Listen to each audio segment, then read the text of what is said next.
Mendidik manusia berbudi luhur, tahu benar dan salah, adalah salah satu konsep persaudaraan Setia Hati Teratai. Setia Hati Teratai tidak mengajarkan bagaimana cara melancarkan pukulan jarak jauh, juga tidak mengajarkan bagaimana memecahkan benda-benda keras. Namun perguruan ini mendidik bagaimana melakukan pukulan yang tepat pada sasarannya, tetapi mengandung seni dan teknik yang tinggi.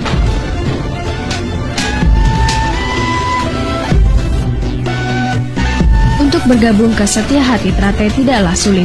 Usia 9 tahun, sehat lahir batin sudah dianggap sah untuk perguruan ini. Sabuk polos meningkat ke sabuk merah muda dan hijau merupakan jenjang yang mesti ditempuh para anggota pemula yang disebut dengan calon warga sebelum masuk menjadi warga.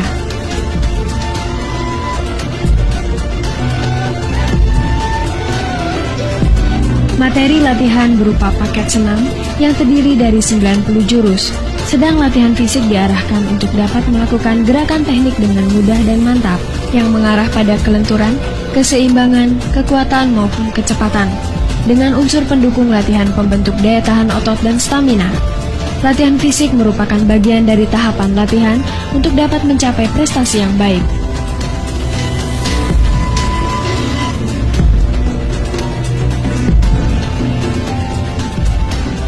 Jika pesilat mempunyai kondisi fisik yang baik, akan dapat mengembangkan prestasi di bidang teknik dan taktik. Kesemua ini bisa dilakukan dengan menggunakan senjata berupa toya, rambin, belati, pedang, maupun trisula yang diajarkan di persaudaraan ini.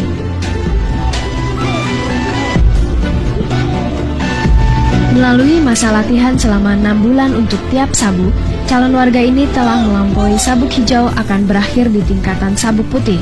Maksudnya setelah sekian lama berlatih dan digembleng di Setia Hati Teratai, diharapkan para anggota mempunyai hati yang putih dan bersih.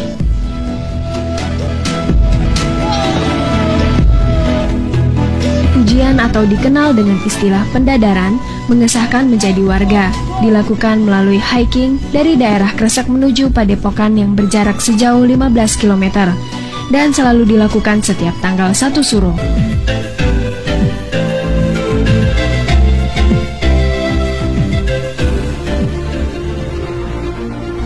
Setelah melampaui masa ujian, barulah para calon warga dianggap sah menjadi warga yang ditandai dengan upacara ritual.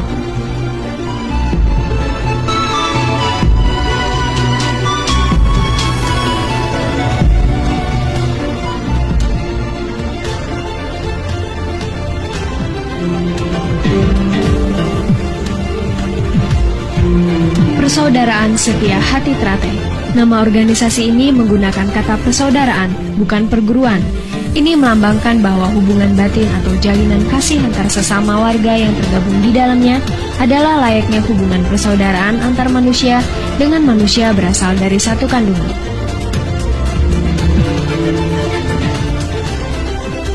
Satu persaudaraan sejati tidak memandang siapa kamu, siapa saya. Latar belakangmu apa, latar belakangku apa. Yang adalah kamu orang Setia Hati Teratai, saya orang Setia Hati Teratai. Itulah yang ini, yang berbicara dari hati ke hati, sehingga persaudaraannya akan utuh, satu sama lain akan saling memerlukan, dan satu sama lain pun menyadari kekurangan masing-masing, maka kekurangan itu ditutup oleh saudaranya yang lain pula. Hubungan persaudaraan yang kekal abadi tidak memandang derajat, agama, suku, ataupun ras. Persaudaraan dalam Setia Hati Teratai adalah persaudaraan yang tetap berpedoman pada tata krama dan sopan santun sesuai dengan adat dan budaya bangsa.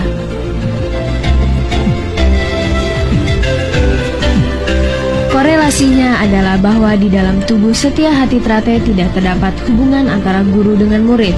Yang ada hanyalah hubungan antara saudara dengan saudara, di mana saudara yang lebih muda menghargai saudara yang tua. Begitu sebaliknya, saudara tua harus menyayangi saudara yang lebih muda.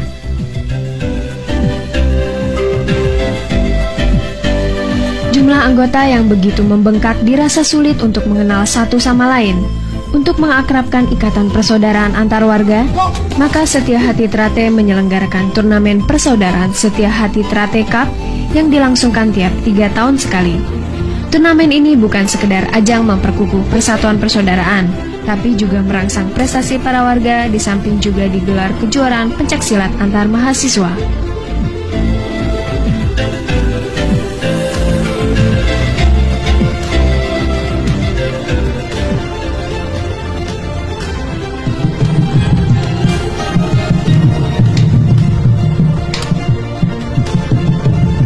Dari sekian banyak atlet-atlet berprestasi di perguruan ini adalah Sutrisno, pemuda kelahiran Magetan 25 Agustus 29 tahun yang lalu, mulai mengukir prestasi pada tahun 1989 di tingkat DKI.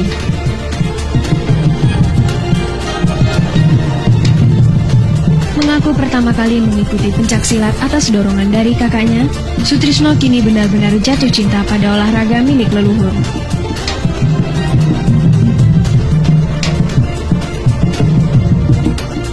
Pemuda yang baru saja mengakhiri masa lajangnya menjelang PON 14 lalu, kini menjadi salah satu andalan tim pencaksilat Indonesia di berbagai event.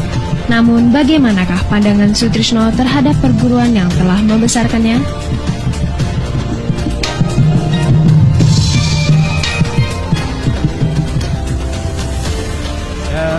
Dari pertama sampai sekarang saya tetap orangnya saya terlatih, karena saya dari kecil saya ingin jadi seperti pendekar-pendekar Kesaterate yang mendahului saya, karena dia punya prestasi sangat bagus sekali dan sangat terpuji untuk masyarakat, khususnya di Madiun. Di seluruh Madiun itu hampir semuanya, dari masyarakat, dari lurah, dari camat, dari bupati, semua tuh hampir semua Kesaterate. Karena mungkin Kesaterate ya karena bagus menurut saya.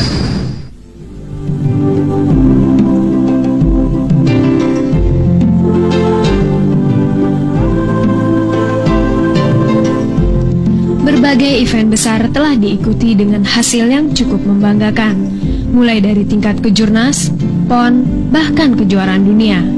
Siapa sangka dari kota kecil Madiun telah lahir pesilat yang membawa harum nama bangsa.